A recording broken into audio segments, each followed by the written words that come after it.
Bonjour à tous. En date du 7 avril de cette année se sont tenues en Pologne des élections régionales. Les élections régionales en Pologne sont différentes des élections que l'on peut connaître en France, puisqu'en France, nous avons des élections qui concernent les collectivités territoriales divisées en plusieurs votes. Nous avons les élections municipales, les élections régionales, les élections départementales.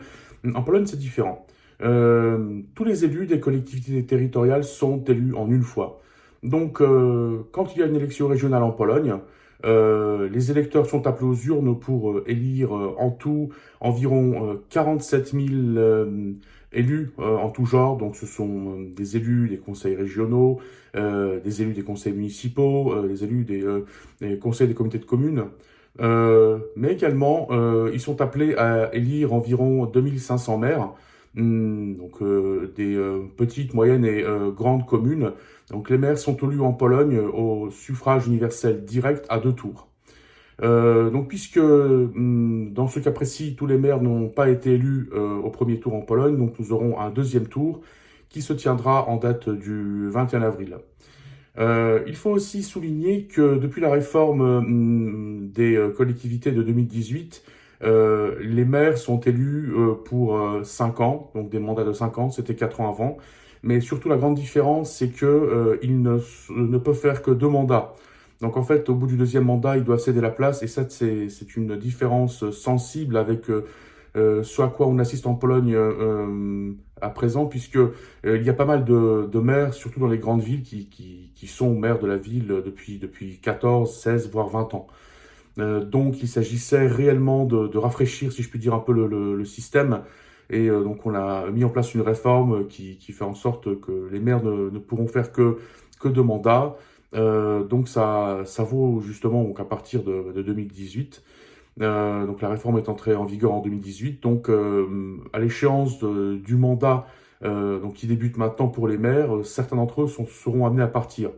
Et ça va être un bouleversement assez important pour la scène politique polonaise, puisque il y a pas mal de leaders donc, qui sont maires dans les grandes villes. Donc ces leaders vont tenter de se replacer politiquement après leur mandat. Donc on peut imaginer que dans 5 ans, il y a pas mal d'élus locaux donc, qui seront en fin de mandat, qui vont arriver sur le marché politique national, tout parti confondu.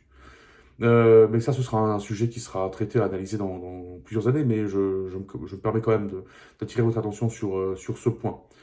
Donc les élections régionales, donc comme je le disais, se sont tenues le 7 avril de cette année.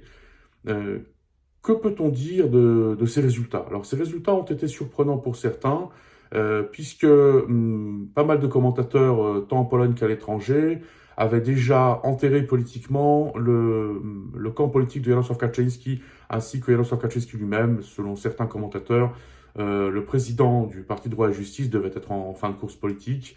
Il s'est avéré que ces analyses ont été inexactes. Alors, les élections régionales polonaises sont assez particulières, puisque il y a pas mal de comités qui s'inscrivent pas dans les grands partis politiques, dans les grands courants politiques, qui sont candidats avec des leaders locaux à leur tête. Donc il y a pas mal de grandes villes en Pologne. C'était le cas de la ville de Cracovie pendant 20 ans, le cas de la ville de Wrocław pendant 16 ans. D'autres villes donc, qui ont été dirigées par des maires qui étaient indépendants des grands partis. Alors certes, donc ces maires, même s'ils sont indépendants, ils ont quand même des idées politiques, bon, soyons lucides, mais le fait est que ce sont ce qu'on appelle des comités locaux.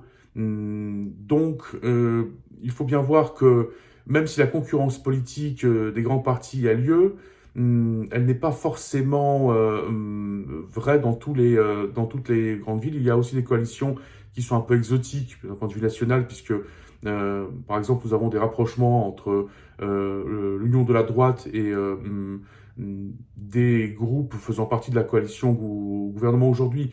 Donc, il faut bien voir que le niveau local ne correspond pas forcément au niveau national en Pologne. Donc ça, c'est une spécificité. Ensuite, il faut bien voir que dans la mesure où les maires sont élus au suffrage direct, universel direct à deux tours, ces maires sont candidats d'une part, mais d'autre part, ils présentent aussi des listes. Parfois, le soutien pour la liste ne correspond pas du tout au soutien qu'un maire peut avoir aux élections. Et donc, par exemple, nous avons des maires indépendants qui ont de très bons résultats ou qui sont même maires depuis des années, depuis plusieurs mandats, mais leur liste de candidats, par exemple, aux conseils municipaux, n'a pas vraiment de soutien. Donc, nous avons des conseils municipaux qui sont principalement dominés quand même par les grands partis, les grandes tendances, mais avec à la tête des villes des maires qui sont souvent indépendants, même s'ils sont plus ou moins proches de certains partis. Voilà. Donc, ceci pour expliquer un peu le système polonais. Pour ceux qui sont intéressés par le système collectif, des collectivités polonaises, je les invite à se documenter là-dessus. Il y a pas mal de documentation disponible. Il faut, pour finir sur ce point, savoir que la Pologne est un État unitaire décentralisé. Le système de collectivité polonaise a été bâti en prenant en grande partie exemple sur la France, mais pas que. Mais c'est quand même le modèle français qui a servi d'exemple, de modèle à la construction des collectivités ou de l'État décentralisé en Pologne dans les années 90 du XXe siècle. Alors même si, comme je le disais, dans certaines villes, il y a pas mal de comités indépendants, il y a quand même un élément qui permet de donner la température politique, si je puis dire, donc au niveau national. Puisque les conseils de région, donc les conseils régionaux, sont dominés par les grands partis. Alors même si certains petits comités locaux présentent des candidats, il ne reste pas moins que les conseils régionaux restent dominés en Pologne par les grands partis. Alors, différemment qu'en France, il n'y a pas de département ou de région en Pologne à proprement parler. Donc en fait, nous avons 16 départements, donc c'est la voïvodie, et ces 16 départements correspondent tout à fait aux 16 régions. Donc il n'y a pas de redécoupage, hein. Donc une voïvodie, donc un département, correspond exactement à une région. Donc 16 voïvodies, 16 régions, 16 conseils régionaux, pas de conseils départementaux. Euh, donc, 16 conseils régionaux, comme je le disais. Euh, qu'est-ce qu'on peut dire des résultats? Donc, d'une part, on voit clairement que la droite unie, donc le parti qui a cédé le pouvoir en décembre de l'année dernière, suite à une élection qui a été perdue hein, par le parti de Kaczynski, donc Jarosław Kaczynski qui a remporté le vote le 15 octobre 2023 dans une élection parlementaire, mais il n'a pas réussi à avoir une majorité parlementaire pour créer une coalition, donc il a dû céder le pouvoir. Le fait est que son parti reste toujours le premier parti de Pologne, puisque le parti Droit et Justice et ses alliés, donc ce qu'on appelle la droite unie, obtient plus de 34% aux élections régionales, donc ce qui est au-delà même de ce qui était attendu par les leaders de la droite unie. Alors, à quoi ça peut correspondre? Donc, en gros, comme je le disais, la droite unie obtient le meilleur score en Pologne de tous les partis. Ça lui permet d'avoir les meilleurs résultats dans 7 voïvodies sur 16. Mais ça ne veut pas dire qu'ils vont diriger cette voïvodie, puisque dans 2 d'entre elles, ils n'auront pas la majorité. Donc, au terme de cette élection, la droite unie, donc le parti de Kaczynski, aura la majorité, donc dirigera 5 voïvodies sur 16. En comparaison d'avant l'élection, donc la droite unie perd 2 voïvodies, puisque elle était majoritaire dans 7 sur 16 avant les élections. Maintenant, il faut aussi voir qu'en 2018, donc lors des dernières élections régionales, la droite unie a remporté 8 voïvodies sur 16. Elle a réussi, au bout de certaines tractations politiques plus ou moins honnêtes, à arriver à avoir 9 voïvodies sur 16. En cours de route, elle en a perdu 2. Donc, elle a terminé le mandat précédent avec 7 voïvodies sur 13. Aujourd'hui, elle va passer à 5 voïvodies sur 16, mais c'est quand même c'est un score qui est quand même énorme. Puisque la droite unie attendait un score, s'attendait à un score l'ordre de 3-4 voïvodies sur 16 qu'elle pourrait diriger. Certains experts lui en donnaient 2, voire une. Et là, elle arrive à 5 voïvodies. Donc 7 voïvodies sur 16 où la droite unie remporte le vote, donc elle a le meilleur score de tous les comités électoraux, de tous les partis. elle gardera 5 voïvodies. Donc il faut bien voir que l'Est et le Sud de la Pologne continuent à voter pour la droite unie. Donc là, le parti est indéboulonnable, ça c'est clair, hein, c'est complètement en possession de ce camp politique. Et ça n'a pas changé. Alors, qu'est-ce qu'a aussi montré cette élection? C'est que finalement, l'électorat de la droite unie s'est mobilisé en nombre. Puisque selon les sondages qui ont été faits après les élections régionales, on voit que 90% de ceux qui ont pris part aux élections parlementaires et qui ont voté pour la droite unie sont allés voter au régional. Donc ça, c'est un grand score, puisque finalement, le seul parti à avoir mobilisé ses électeurs, c'est la droite unie. Et on peut vraiment parler de succès pour la droite unie, parce que comme je le disais, certes, elle avait avant les élections 7 voïvodies sur 16. Elle en gardera 5, donc 5 voïvodies sur 16. Elle en perd 2, certes, donc c'est une perte, mais d'une part, le parti démontre qu'il est en très bonne forme, qu'il est en très bonne santé. Et Jarosław Kaczynski démontre lui aussi qu'il est en forme, qu'il est prêt à en découdre, qu'il est prêt à se battre pour reprendre le pouvoir en Pologne. Et surtout, le parti montre que, contrairement à à tous ses adversaires, à tous ses concurrents, le parti mobilise. Puisque quand on observe les scores des partis entrant dans la coalition du 15 octobre, donc la coalition qui est au pouvoir en Pologne aujourd'hui, donc la coalition centriste, on voit clairement qu'il y a un net recul de la participation. Alors maintenant, j'en viens à la participation pour parler des résultats des concurrents de la droite unie, puisque c'est important. Euh, hmm, donc aux élections régionales du 7 avril de cette année, la participation s'est élevée à 51,94% de ceux qui sont autorisés à voter en Pologne. Alors c'est important de le voir parce que en comparaison avec les élections régionales de 2018, c'est plus de 3% en moins. Ensuite, si c'est 3% en moins qu'en 2018 aux élections régionales, c'est 24% en moins qu'aux élections parlementaires du 15 octobre 2023. Et là, ce qu'on voit clairement, c'est que l'électorat qui s'est démobilisé, c'est l'électorat justement des partis entrant dans le cadre de la coalition du 15 octobre. Alors comment est-ce qu'on peut expliquer ça? Alors d'une part, il est certain que les élections régionales mobilisent moins en Pologne. Le résultat qui a été atteint en 2018, donc plus de 53%. Donc c'est un résultat qui était un résultat record pour la Pologne pour des élections régionales. Les élections qui mobilisent le plus en Pologne, c'est les élections présidentielles et les élections parlementaires. Les régionales sont des élections qui mobilisent moins. Ça vient aussi d'une chose, c'est que il y a pas mal de ce qu'on appelle d'installés politiques, donc des gens qui sont élus depuis des années, donc pas mal d'électeurs ne voyaient pas trop l'intérêt d'aller voter. Mais le fait est que là, on arrive sur un score qui est quand même 3% inférieur à ce qu'on avait en 2018.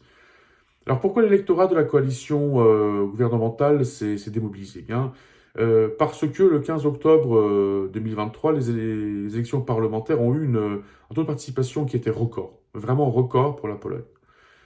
Et surtout, cette élection-là a été un plébiscite. Donc le 15 octobre 2023, s'est tenu un plébiscite pour ou contre un troisième mandat pour droit et justice au pouvoir en Pologne. Les électeurs ont voté en masse contre, puisque 7,5 millions d'électeurs ont voté pour la droite unie, donc le camp politique de Jarosław Kaczyński, mais contre 14 millions de personnes. Donc si on additionne tous les partis qui ont voté contre la droite unie, c'est 14 millions d'électeurs. Donc clairement un carton rouge pour le parti de Jarosław Kaczyński, mais ça a fait que pas mal d'électeurs, surtout les lecteurs jeunes, a estimé que les choses étaient faites, les jeux étaient faits et que c'était plus la peine d'aller se mobiliser, d'aller participer aux élections régionales. Donc ça explique en grande partie la démobilisation. Ensuite, certains experts parlent de la date effectivement, qui favorisait beaucoup l'électorat de droite unie. Pourquoi? Puisque les élections régionales se sont tenues cette année une semaine après les fêtes de Pâques. Cela signifie que pas mal de jeunes n'étaient pas encore entrés de chez leurs parents, des familles, alors que c'est une élection régionale, donc il faut absolument voter dans la communauté où on habite.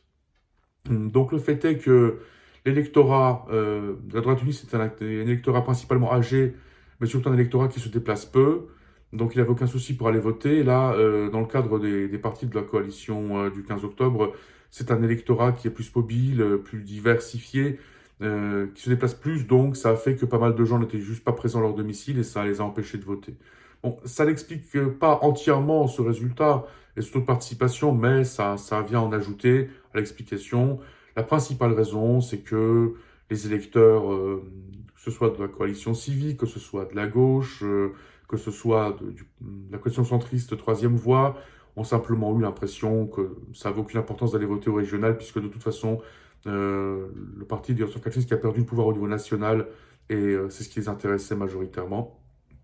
Mais qu'est-ce que ça a eu pour conséquence? Eh bien, la conséquence directe, c'est que Donald Tusk a perdu son pari, puisque Donald Tusk, donc le Premier ministre polonais, le président de la coalition civique, voulait absolument faire de son parti le parti numéro un en Pologne, donc parti numéro un en termes de soutien populaire. Et surtout, lui, il voulait devenir le leader numéro un, c'est-à-dire qu'en gros, il voulait être à la tête d'un parti majoritaire, et lui aussi voulait être majoritaire. D'une part, pour être renforcé au sein de sa coalition, d'autre part, pour pouvoir dire à son concurrent, Jarosław Kaczynski, que maintenant c'est lui le leader de la scène politique. Alors ça, il n'a pas réussi. Il n'a pas réussi aussi parce qu'il a fait une erreur, c'est qu'il a refusé de faire coalition avec la gauche. Donc la gauche avait proposé de faire une liste commune avec la coalition civique, chose que Donald Tusk a refusé. Donc ça a eu pour résultat d'une part un score très médiocre de la gauche, on peut parler d'échec de la gauche, et ça a aussi fait que Donald Tusk lui aussi a connu un échec. Donc la coalition civique peut parler d'échec, alors même si avec ses alliés, donc la coalition du 15 octobre pourra quand même contrôler 9 voïvodies sur 16, il en reste pas moins qu'en termes de voix, au niveau national, c'est quand même la droite unie qui a remporté les élections régionales et la coalition civique qui arrive en deuxième. Donc ce parti n'a pas démontré, ni son leader, qui pouvait passer devant Jarosław Kaczyński. Donc Jarosław Kaczyński reste vainqueur et finalement, une fois de plus, c'est Kaczynski qui gagne l'affrontement avec Donald Tusk. Alors ensuite, nous avons donc le score de la coalition centriste, la troisième voie, donc qui est aussi un score assez médiocre par rapport à ce qui avait été attendu, puisque cette coalition, donc, qui se compose, je le rappelle, du parti agrarien, le PSL, et donc, du parti de Szymon Hołownia, l'actuel président donc, de la Chambre basse du Parlement, Pologne 2050. Donc s'attendait en fait en fusionnant à avoir un bon score au régional, sachant que de toute façon le parti agrarien, par définition, comme il est très implanté dans les collectivités, a fait de très bons scores. Là, ça ne s'est pas avéré vrai, puisque si l'on ramène le résultat qu'a atteint la coalition centriste, donc plus de 14%, c'est un résultat à peine plus élevé d'1% que le résultat que le parti agrarien a obtenu euh, en faisant cavalier seul au régional en 2018. Donc, la coalition peut considérer que ces élections ont été un échec, aussi parce qu'il y a eu une démobilisation de ses électeurs. Donc, un échec, c'est certain. Mais le plus gros échec a été connu par la gauche, puisque donc, la gauche a eu un résultat de 6,2%, donc à peine au-dessus du seuil électoral, donc qui est à 5%. Donc ça, c'est un échec cuisant pour la gauche. Donc aujourd'hui, la gauche, elle a deux solutions, c'est disparaître ou fusionner avec la coalition civique. La Confédération, donc le parti de droite, lui non plus n'a pas réussi à avoir un grand succès. Il est arrivé donc quand même devant la gauche, donc il est arrivé en avant-dernier dans le palmarès des grands partis, des partis du niveau national. Mais le fait est qu'il n'a guère amélioré son score des élections parlementaires, donc 7,2%. C'est pas grand-chose, mais peut-être qu'il arrivera quand même à avoir un président de région, parce que tout porte à croire que dans la voïvodie de Podlask, le parti de Jarosław qui aura besoin de faire une coalition. Donc la Confédération n'a qu'un seul élu régional, mais c'est cet élu qui pourra faire la différence, et tout porte à croire que cet élu, en fait, demandera à être président de région pour fusionner, pour faire une coalition avec le parti de Jarosław Kaczyński. Alors, qu'est-ce qu'on peut dire globalement? Qu'est-ce que nous apprend cette élection? Alors, comme je le disais, d'une part, on voit clairement que la droite unie, que le parti de Jarosław Kaczyński est en très bonne forme. Ça signifie que rien n'est joué pour les élections européennes qui arrivent, comme dans l'Union européenne, le 9 juin de cette année. Mais surtout, ça veut dire que rien n'est joué pour les élections présidentielles qui auront lieu en Pologne l'année prochaine. Alors là, la coalition du 15 octobre se voyait déjà être victorieuse dans les élections européennes et présidentielles. Là, on voit clairement que rien n'est fait. Les jeux ne sont pas faits, donc tout peut arriver. Et la droite unie peut très bien gagner les élections présidentielles, c'est tout à fait possible.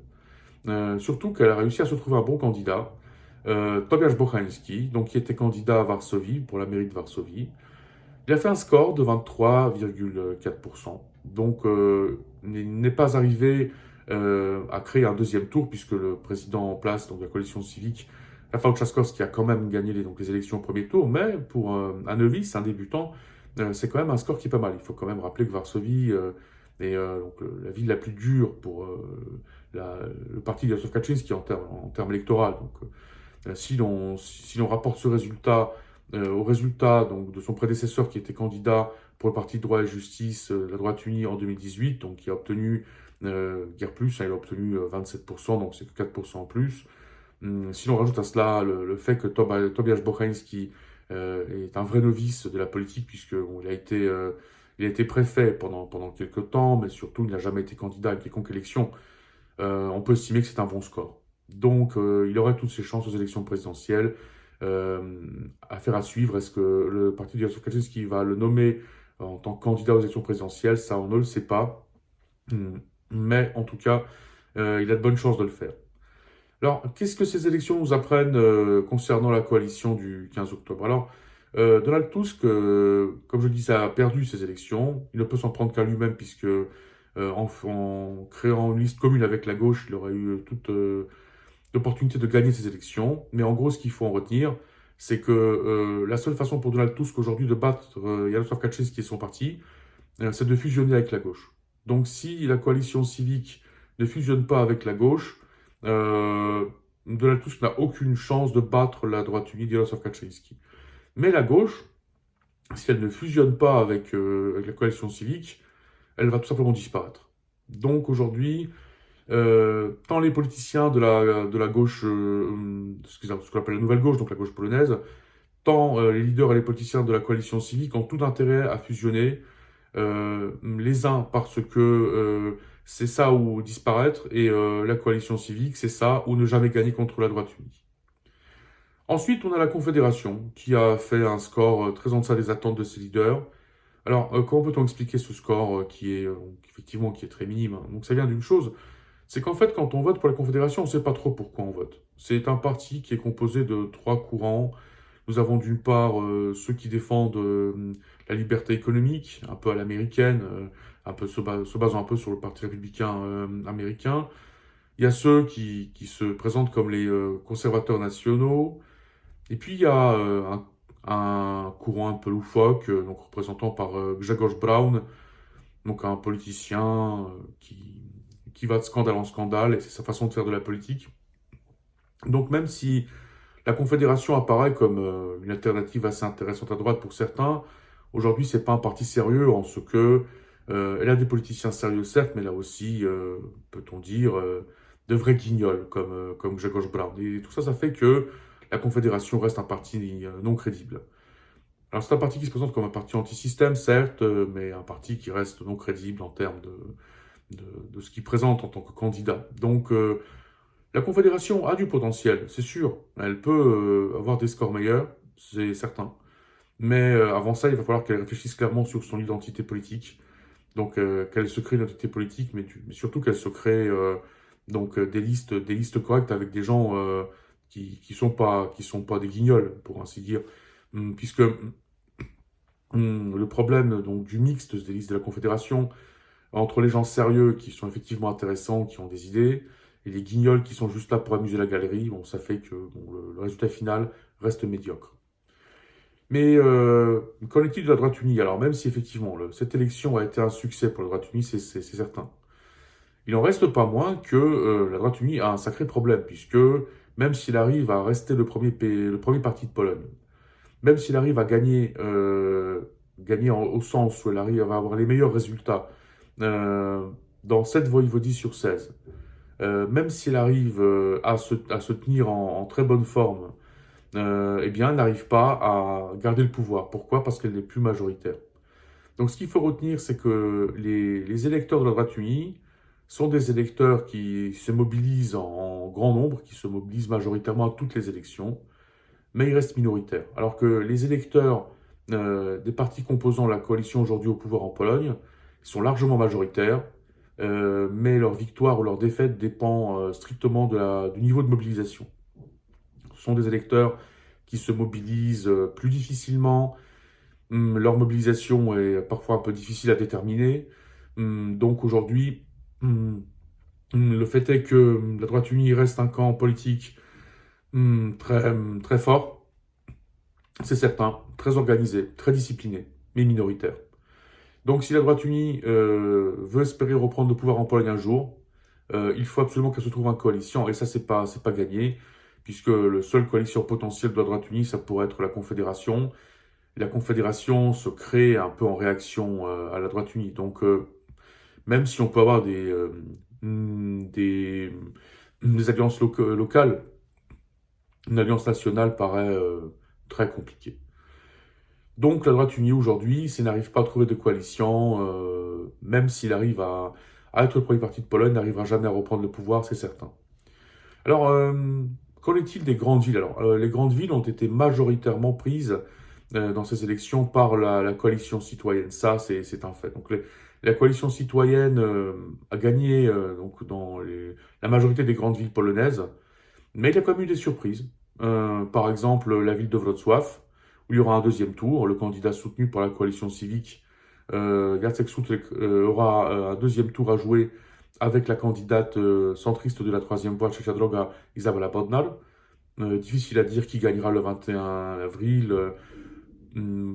Pas mal d'éléments porteraient quand même, nous laisseraient penser que c'est Izabela Bodnar qui va remporter le vote, mais bon, c'est une hypothèse, on verra quand la campagne se déroule. Il reste quand même presque 2 semaines avant le deuxième tour. Aussi donc la ville de Poznań, où la coalition civique devra quand même affronter dans un deuxième tour pour la mairie de Poznań le candidat de la droite unie. Cracovie, une situation très intéressante, où nous avons 2 candidats pour le deuxième tour. Donc un représente la coalition civique et l'autre est un ancien de la coalition civique. Et surtout, c'est le neveu de l'ancien vice-premier ministre qui d'abord était au sein de la coalition civique et ensuite est passé du côté de Jarosław Kaczyński. Donc Łukasz Gibała qui se présente comme un indépendant, mais finalement un politicien qui, on peut dire, a goûté tous les partis politiques polonais du centre à droite, contre le candidat officiel de la coalition civique, Aleksander Michalski. Alors c'est quand même Michalski aujourd'hui qui a les plus grandes chances de l'emporter. Ça on verra. Mais si l'on en croit les sondages et si l'on observe la situation politique à Cracovie, c'est quand même Michalski aujourd'hui qui garde l'avantage avant le deuxième tour.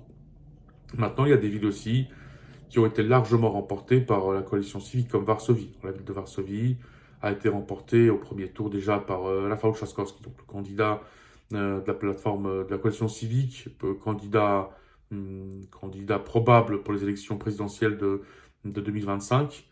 Également la ville de Gdańsk, où largement donc Madame le maire Aleksandra Dulkiewicz a été réélue dès le premier tour. La ville de Szczecin aussi, donc président en charge a été élu dès le premier tour. Donc si l'on ne prend que les grandes villes, là on voit clairement que la coalition civique et ses alliés sont majoritaires. Donc la droite unie, donc le camp politique de Jarosław Kaczyński n'a réussi à prendre aucune grande ville. Et il n'a pris aucune ville de plus de 50 000 habitants. Mais si effectivement les grandes villes appartiennent incontestablement à la coalition du 15 octobre, donc ce qu'on appelle l'anti-PiS, donc l'anti-camp Jarosław Kaczyński, les petites et les moyennes communes, là, appartiennent majoritairement à la droite unie. Donc ça, cette division, elle persiste. Donc c'est une division qu'on voit depuis une quinzaine d'années. Nous avons en fait un vote des villes contre les campagnes et un vote des provinces contre les agglomérations. Et ça, c'est très important pour les élections présidentielles, puisque donc, les gens qui vivent en province, quand même, sont majoritairement en Pologne, sont majoritaires par rapport à ceux qui vivent dans les grandes villes. Nous avons 16 voïvodis. Dans ces 16 voïvodis, euh, les villes restent quand même minoritaires, puisque les habitants vivant dans les moyennes petites communes et en campagne donc dépassent le nombre des habitants vivant dans les grandes villes. Donc il y a une réelle confrontation des villes avec la province, ce qui fait que même si la coalition civique et ses alliés dominent parfaitement et dominent dans toutes les grandes agglomérations, et ça c'est incontestable, c'est indiscutable, il n'en reste pas moins qu'il reste dominé par la droite unie en province, dans les petites villes, ce qui fait qu'au niveau national, ça donne des scores différents. Puisque, comme nous avons un vote des campagnes contre les villes, ce qui décide, c'est la mobilisation des uns et des autres. Hum, alors, si l'on observe ce score d'un point de vue global et quelle hypothèse on en tire, quelle conclusion on en tire, eh bien, l'hypothèse est simple. En Pologne, rien n'est joué. On a deux camps politiques qui ont un soutien, on peut dire, qui est presque égalitaire. La différence, c'est que donc, le camp de Jarosław Kaczyński se mobilise toujours, alors que le camp de l'anti-Kaczyński se mobilise à certaines occasions. Et c'est dur de prévoir quand est-ce qu'il se mobilise ou pas. Mais le problème pour le camp de l'anti-Kaczyński, c'est que de la mobilisation dépend sa victoire ou sa défaite. Hmm. Donc, puisque l'on estime que nous avons deux camps politiques en Pologne qui s'affrontent, si l'on estime que ces camps sont à peu près égaux en termes de soutien, si l'on estime que c'est la mobilisation finalement qui est l'arbitre des victoires et des défaites des uns comme des autres en Pologne à toutes les élections, cela fait qu'il est impossible de dire à l'heure actuelle qui va gagner les élections européennes et surtout qui va gagner les élections présidentielles. Ça, c'est impossible à dire. Et surtout, ce qu'il faut retenir de ces élections, c'est que tous les commentaires, les analyses disant que le parti de Jarosław Kaczyński était dead, était mort, sont complètement erronés. C'est un parti aujourd'hui qui a beaucoup d'argent, qui a beaucoup de structures, et surtout qui est en très bonne forme. Et les résultats le montrent. Les électeurs de la droite unie sont mobilisés en nombre.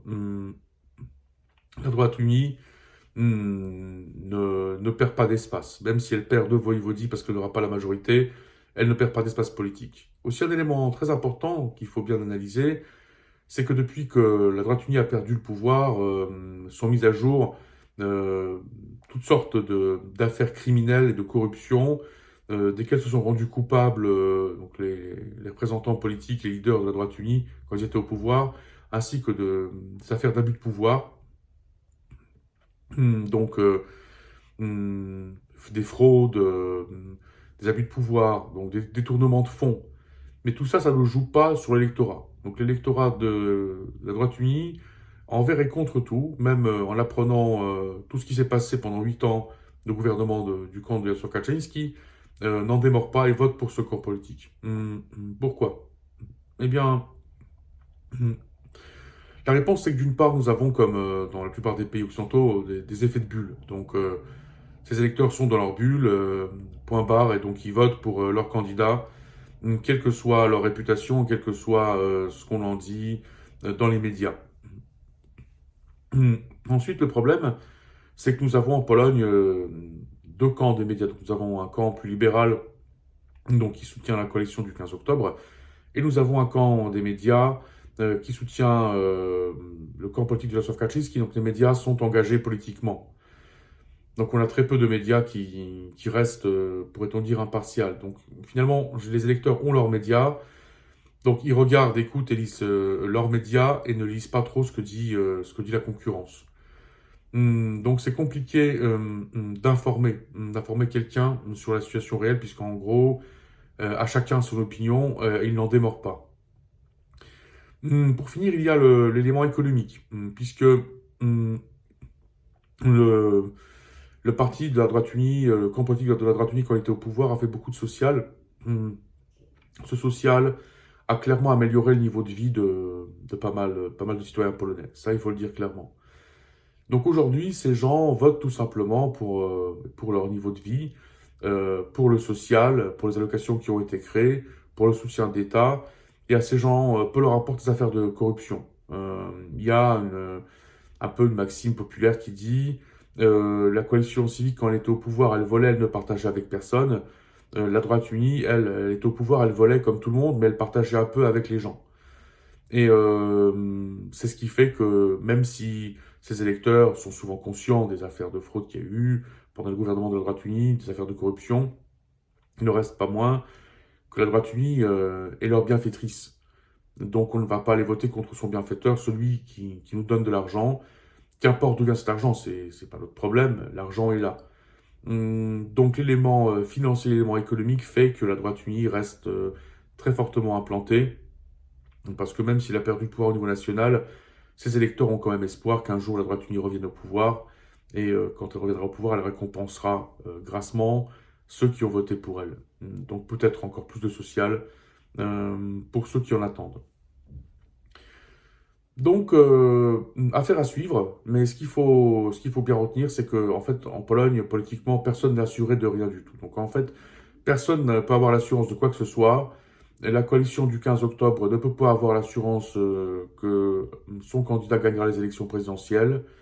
L'union de la droite ne peut pas avoir euh, aujourd'hui l'impression, l'idée qu'elle reviendra au pouvoir tôt ou tard, puisqu'elle n'a pas de coalition, en tout cas elle n'aura pas de coalition, euh, de partenaire de coalition potentiel, réel, elle ne pourra pas revenir au pouvoir. Donc aujourd'hui en Pologne, politiquement, tout est possible.